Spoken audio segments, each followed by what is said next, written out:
New question, the member from Windsor West. Thank you, Speaker. My question is to the Premier. For more than a year, this Liberal government has failed to reach new collective agreements with all of our dedicated teachers and education workers. Last week, the government failed again and talks collapsed with elementary teachers. The only way for this government to reach a deal is to be at the table, taking part in genuine and meaningful negotiations.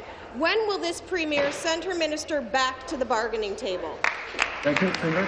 Minister of Education. Thank you very much, and I'm very pleased to report, Speaker, that after very long and prolonged talks, we in fact have reached agreements, as you know, tentative agreements, with the English Catholic teachers and with the Ontario secondary school teachers.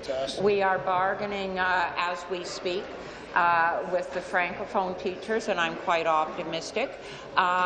We understand that each of our sectors is a little bit different.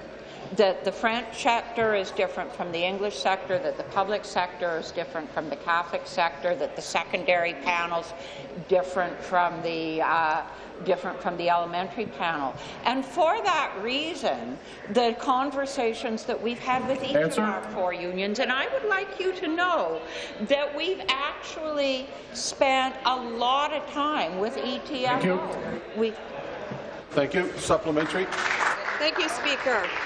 The Minister of Education says it takes thousands of hours of negotiating to reach tentative deals. But to make that happen, to reach those agreements, the government needs to show leadership and actually be at the bargaining table. And once it's at the table, the government needs to negotiate in a genuine and meaningful way, rather than trying to impose deals just to help the federal Liberal Party.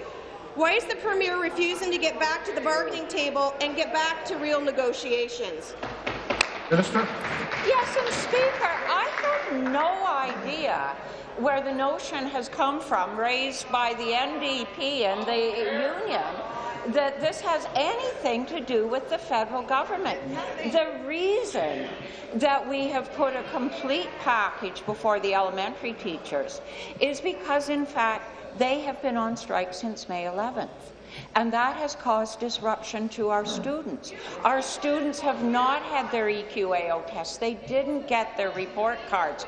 Their parents aren't meeting their teachers, and they're not having the field trips they would normally have. We want the disruption to stop. And that's why we tried to speed up the process with the elementary teachers, is because we want to get the elementary system back to the way it should be.